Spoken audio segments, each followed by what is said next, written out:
बहुत बहुत धन्यवाद आप लोगों को, अभिनंदन आप लोगों का। भारत के श्रम, रोजगार, युवा कार्यक्रम एवं खेल मंत्री डॉक्टर मांडविया जी,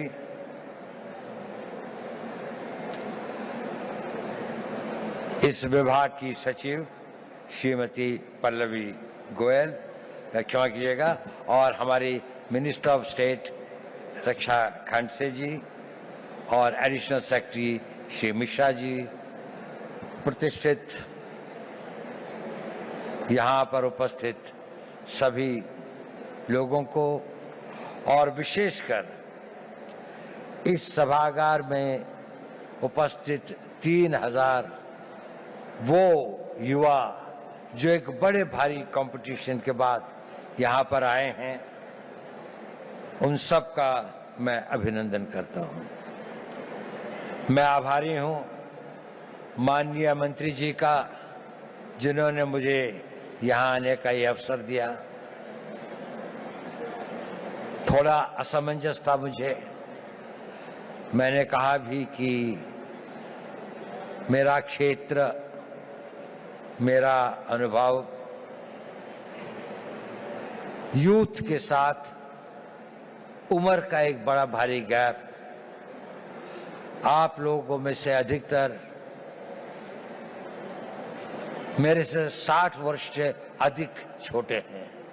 मैं स्वाधीन भारत में नहीं, उस भारत में पैदा हुआ था जब भारत स्वाधीन नहीं हुआ था। तो मैं आपसे क्या बात कर सकता हूं? क्या चीज है जिस विषय पर मैं आप लोगों से बातचीत कर सकूं? जब मेरा यौवन था तो उसको मैं भूल चुका, बहुत समय हो गया, और जो आपका युवा काल है उसके अंदर इतना परिवर्तन आ चुका है कि मुझे कई चीजों का ज्ञान भी नहीं है। लेकिन एक चीज बड़ी कॉमन है,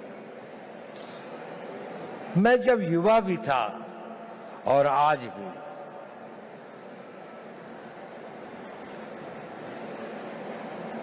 एक चीज का मैंने देखा, वो हमेशा आपके साथ चलती है, आपको पता हो या ना हो,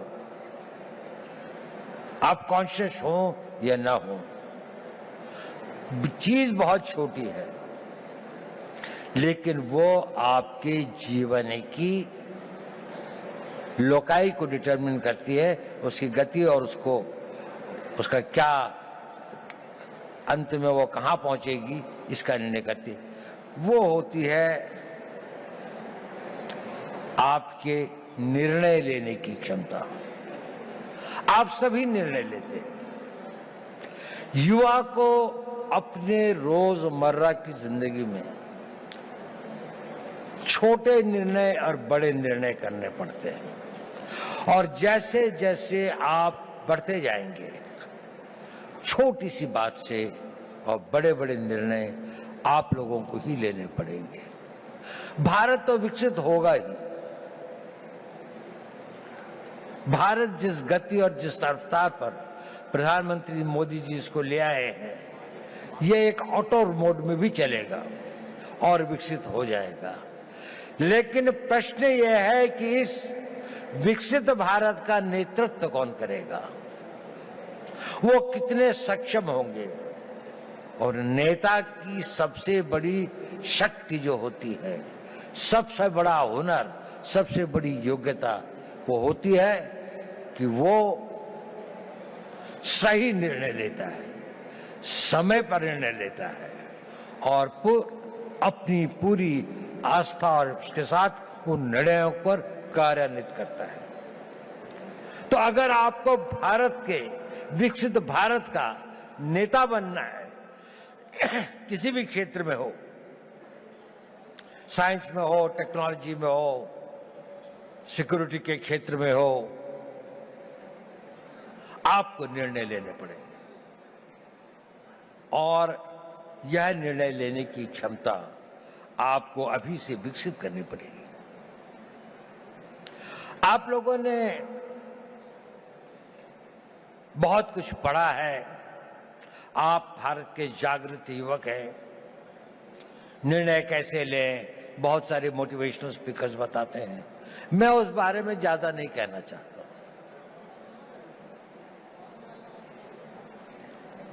मैं छोटी सी बात कहना चाहता हूं, आप जब निर्णय लें तो आज के लिए नहीं, अपने आने वाले उस भविष्य के लिए निर्णय लें। दूरदर्शी भाव से निर्णय लें। आज का निर्णय तो लगता है कि ठंड बहुत है, रजाई में बैठे रहें, लेकिन अगर आपको कंट्री को रिप्रेजेंट करना है तो आपको लगता है नहीं, मुझे 4 बजे दौड़ने के लिए जाना ही चाहिए, मुझे अपनी फिजिकल फिटनेस रखनी चाहिए। अभी 1 जनवरी को कई लोगों ने बहुत सारे निर्णय लिए होंगे। कल से पक्का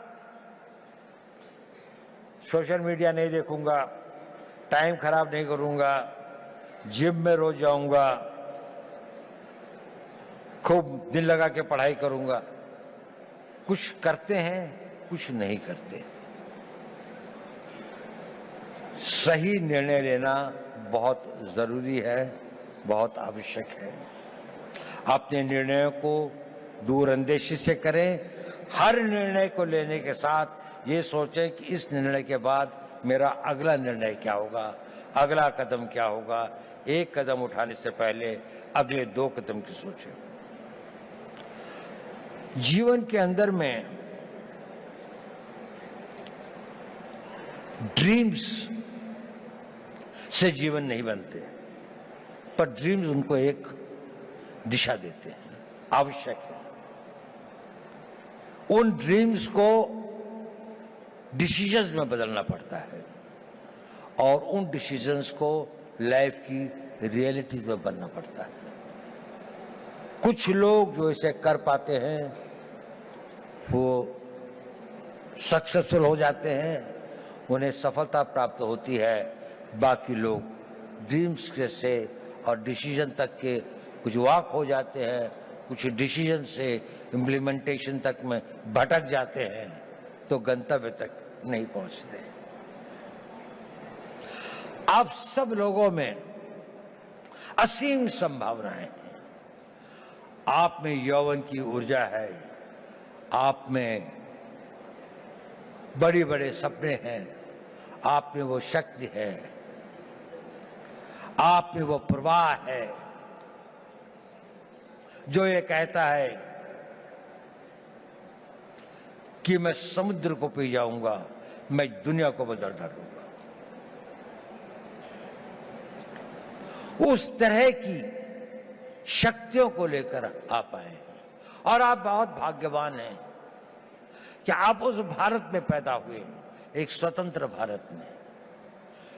ये स्वतंत्र भारत हमेशा ऐसा नहीं था जितना स्वतंत्र आपको दिखाई देता है। सदियों तक हमारे पूर्वजों ने इसके लिए बहुत कुर्बानियां सही, बहुत अपमान सहे, बहुत असहायता के दौर से गुजरे।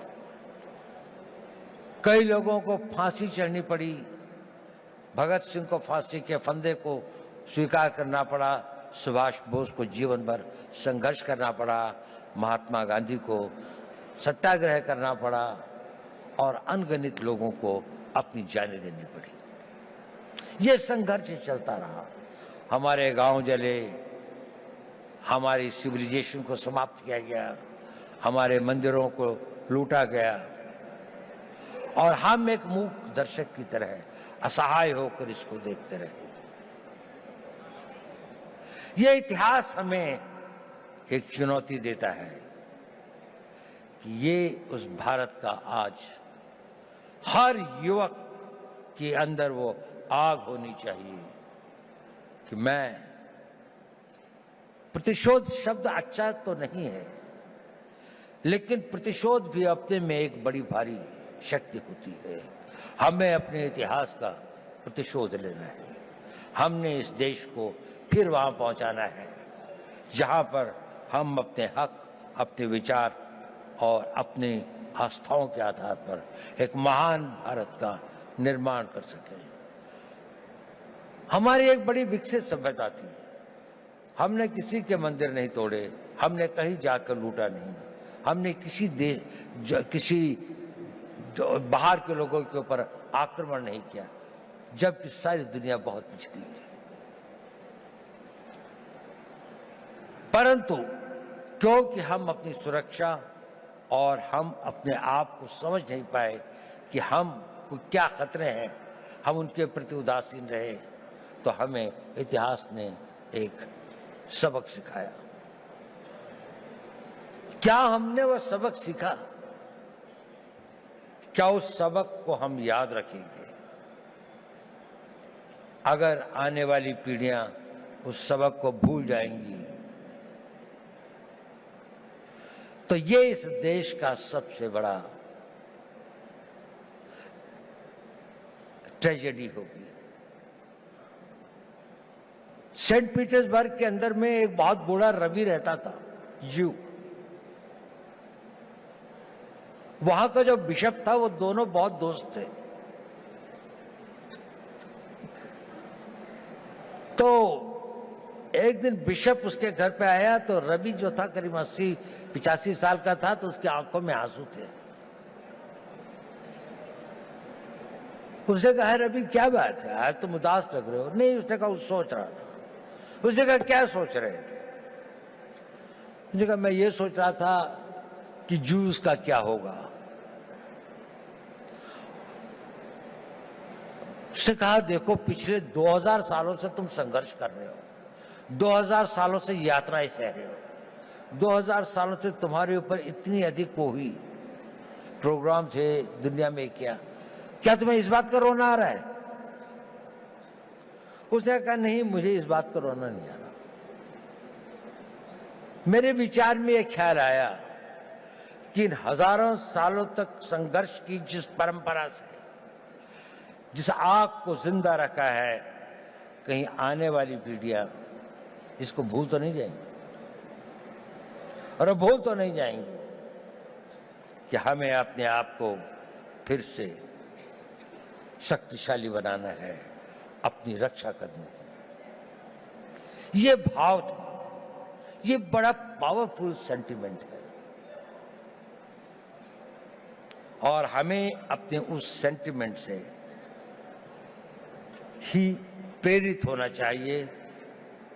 कई सारी ऐसी बातें होती हैं हमारे ऊपर, कई सारी इस तरह के आघात होते हैं जिससे हमें लगता है कि अगर हमारे साथ में अन्याय हुआ है, अगर हमारे साथ दुर्व्यवहार हुआ है, हमारे गांव जलाए गए, हमारी मातृशक्ति का अपमानित किया गया, तो इसका हम भी अपने आप को इतना मजबूत करेंगे, हर रूप से, आर्थिक रूप से, रक्षात्मक रूप से, टेक्नोलॉजी के रूप से, हर क्षेत्र में हमें आगे बढ़ना है। तो मैंने ये बताया कि आवश्यक है कि आप जीवन में सही निर्णय लें और निर्णय लेने की शक्ति बनाएं। मैं उस पर ज्यादा नहीं बोलूंगा क्योंकि आप लोग काफी जागरूक हैं। मैं एक दूसरी बात पे कुछ कहना चाहता हूं। प्रश्न इस बात का ये जरूरी है कि आप सही निर्णय लें, लेकिन सही निर्णय लेने के बाद भी वो निर्णय पर आदमी चल नहीं पाता। It is important that you take right decisions, but it is more important that you make your decisions right. आपने अगर निर्णय लिया तो आप उसे सही बनाएंगे,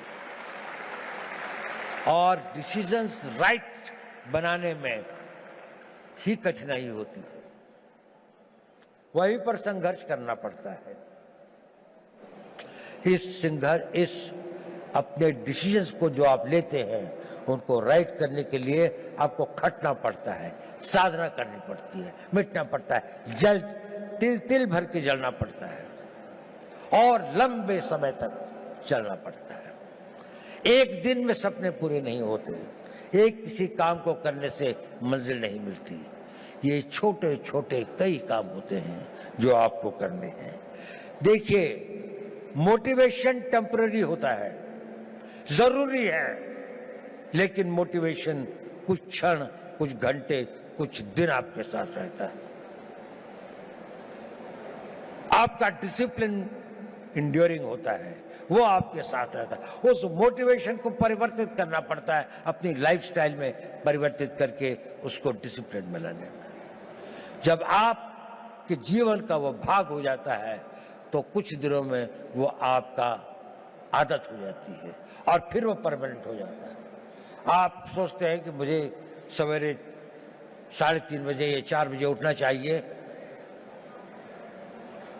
पहली बार शायद आप किसी बात से मोटिवेट हुए होंगे कि किसी ने कहा होगा कि आप अगर सवेरे उठते हैं, आप अगर अपना फिजिकल फिटनेस ठीक रखते हैं, आप योगा करते हैं, समय लगता है उसके लिए, आप 9 बजे उठ के नहीं कर सकते।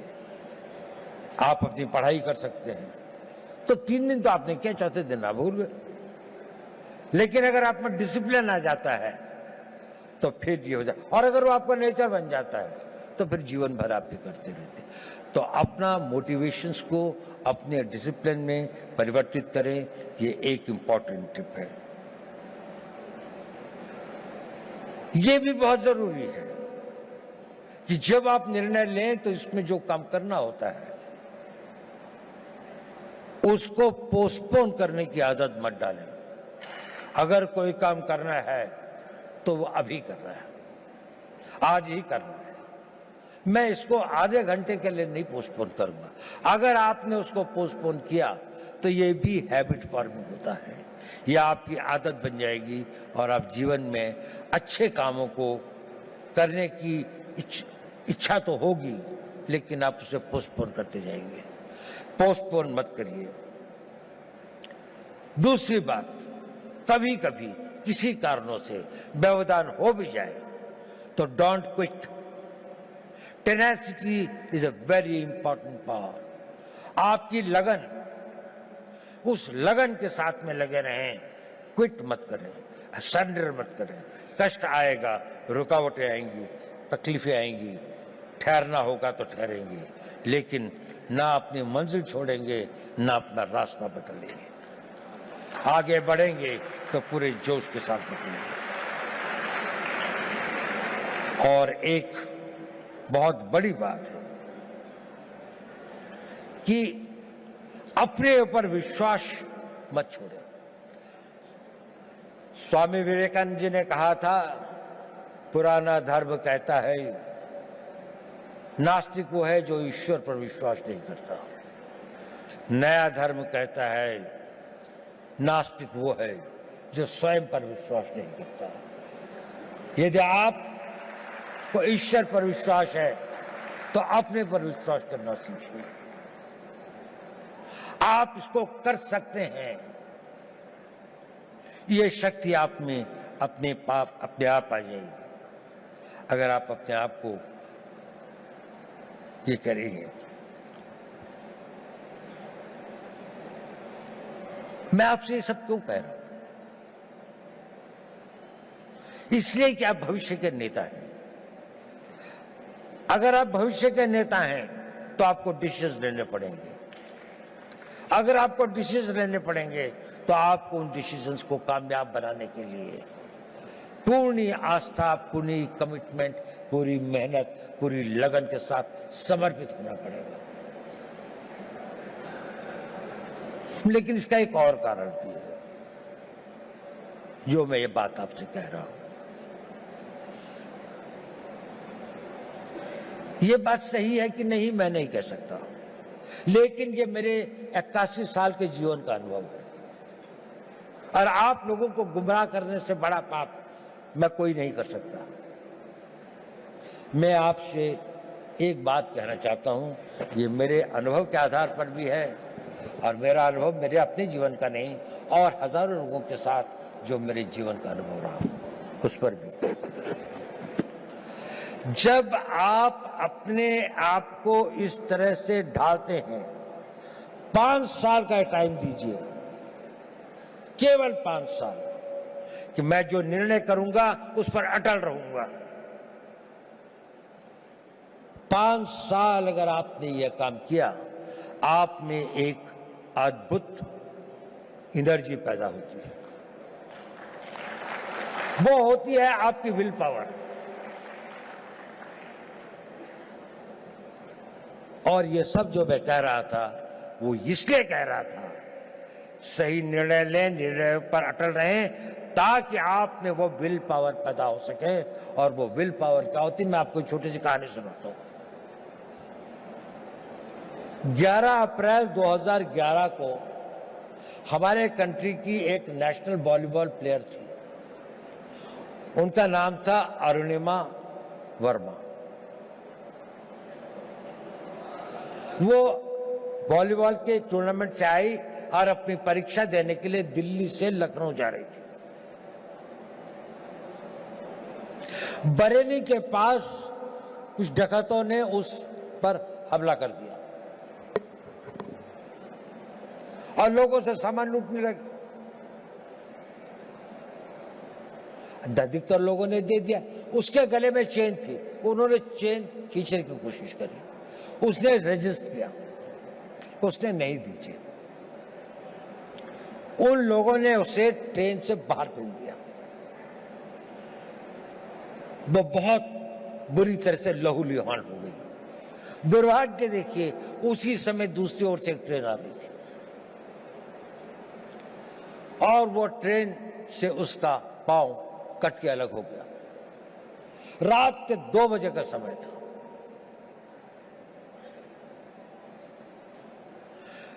उस पटरी के ऊपर कई बड़े बड़े चूहे थे, वो उसके मांस को खाने लगे।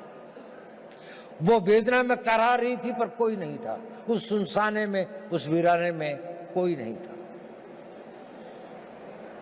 वो लहूलुहान, उसका बहुत खून बह चुका था।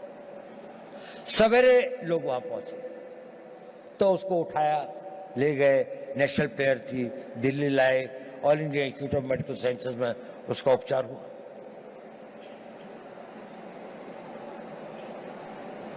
और उसकी पूरी टांग काट दी गई, एम्प्यूट करनी पड़ी।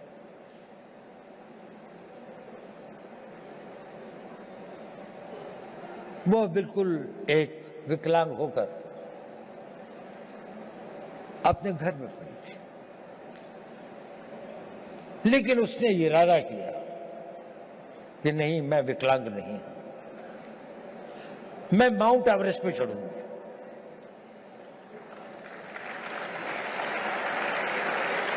डॉक्टर्स ने कहा कि इस तरह की टांग से तो कोई चढ़ ही नहीं सकता और इसको भी स्टेबलाइज होने में तो कई साल लग जाएंगे। उसने कहा नहीं, मैं तो आज ही से प्रैक्टिस करूंगी।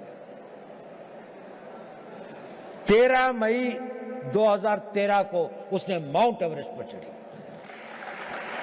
पहली एक पांव न होने वाली महिला में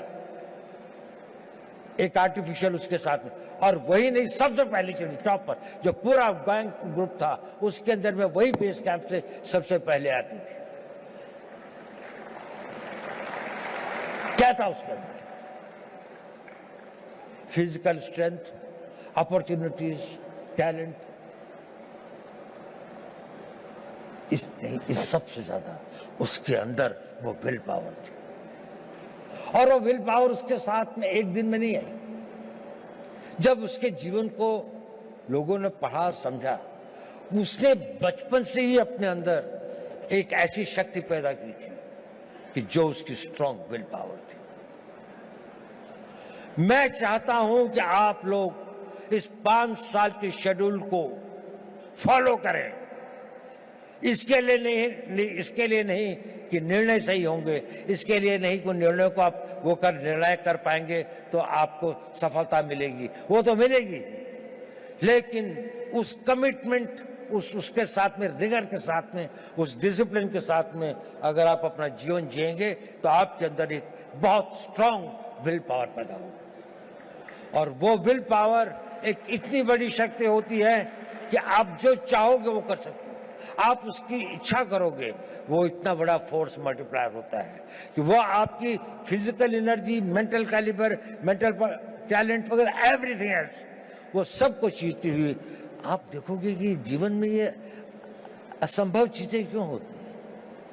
अब तो मेरे अंदर इतनी शक्ति रह भी नहीं गई थी, अब तो शायद मैं नहीं इसके काबिल हूं, लेकिन वही हो जाता है क्योंकि आपके अंदर वो ये डोरमेंट शक्ति ईश्वर अपने द्वारा बनाए हुए हर इंसान में देती है, लेकिन 99% की बिना जागृत हुए खत्म हो जाती है। कुछ लोग इसे जागृत करते हैं और वो अपने डिसिप्लिन से और उसको अपना नेचर बनाकर जागृत करते हैं। आप अपनी उस इच्छा शक्ति को बढ़ा सके, वही इच्छा शक्ति एक राष्ट्रीय शक्ति बनती है। लड़ाइयां क्यों लड़ते हैं हम लोग? कोई हमसे साइकोपैथ थोड़ी हैं कि दुश्मन की लाशें हों, डेड बॉडीज पड़ी हों, कटे हुए गड्ढे हों तो हमें कोई बहुत संतोष या बहुत सुकून मिलता है। इसके लिए नहीं रहती लड़ाई। लड़ाइयां लड़ी जाती हैं किसी देश के मनोबल को तोड़ने के लिए, ताकि उसका मनोबल इतना टूट जाए कि वो हमारी इच्छाओं के अनुसार संधि कर सके, हमारी बात को मान सके, जो हम चाहते हैं वो उसे प्राप्त कर सके। जब आप लोगों में इच्छा शक्ति होगी तो राष्ट्र का मनोबल बनेगा। The will of the nation जिसे कहते हैं कि जिसके लिए लड़ाइयां लड़ी जाती हैं। आज भी आप देख लें, जितनी भी लड़ाइयां हो रही हैं, जितने भी संघर्ष हो रहे हैं, कोई ना कोई कंट्री अपनी बात को दूसरी के ऊपर में थोपना चाहता है, उसके लिए वो शक्ति का प्रयोग कर रहे हैं। अगर आप इतने शक्तिशाली हैं कि कोई इसको ना कर सके तो आप हमेशा स्वतंत्र रहेंगे। लेकिन अगर आपके पास में सब कुछ है लेकिन वो मनोबल नहीं है तो आपके अस्त्र शस्त्र सब रखे रह जाएंगे, और उसके लिए चाहिए नेतृत्व। आज हम बहुत भाग्यशाली हैं कि देश में ऐसा नेतृत्व है, एक ऐसा नेतृत्व जिसने 10 साल में देश को कहां से कहां पहुंचाकर एक ऑटो बोर्ड में ले आए हैं। उनकी कमिटमेंट, उनकी मेहनत, उनकी टोटल डेडिकेशन हम सब के लिए एक आदर्श है। देखिए, नेपोलियन बोनापार्ट एक बड़ा भारी योद्धा था। ये आपके लिए रेलेवेंट है क्योंकि आप लोग नेता हैं कल के, आप लोगों ने नेतृत्व करना है। कोई आर्मी का जनरल बनेगा, कोई इंटेलिजेंस का चीफ बनेगा, कोई बहुत बड़ा डॉक्टर बनेगा, कोई इंजीनियर होगा, कोई बड़ा बड़ा एडमिनिस्ट्रेटर होगा, कोई बहुत अच्छा डिप्लोमेट होगा, कोई राजनीतिक नेता भी होंगे कुछ लोग। नेपोलियन एक बात कहता था, I am not afraid of 1000 lions led by a sheep, but I am afraid of 1000 sheep led by a lion. अगर हम 3000 लॉयन पैदा कर दें, नेपोलियन कहता था मुझे 1000 शेरों की फौज से डर नहीं लगता अगर उसका नेतृत्व एक भेड़ का बच्चा कर रहा हो। लेकिन अगर भेड़ों की फौज होगी पर अगर भेड़ों की फौज का भी नेतृत्व करने वाला एक शेर होगा तो मुझे उससे बहुत डर लगता है।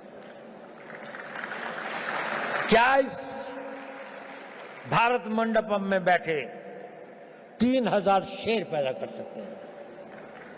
3000 वो लोग कर सकते हैं। अगर आप नेतृत्व करेंगे तो देश पीछे चलेगा, जहां आप ले जाएंगे देश वही जाएगा। आज देश कहां जा रहा है?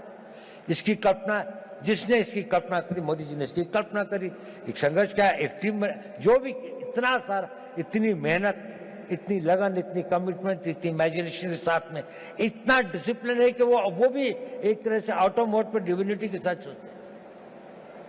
कहां से विचार आते हैं, नए नए विचार किसी भी क्षेत्र में हो। हम लोगों का तो थोड़ा स्पेशलाइज फील्ड है, उसमें भी मैं देखता हूं हमेशा उनको कोई एक नया विचार, एक नया वो आता है उस विल पावर से, उस टोटल कमिटमेंट से, उस पूरी की पूरे समर्पण से। आप बहुत भाग्यवान हैं।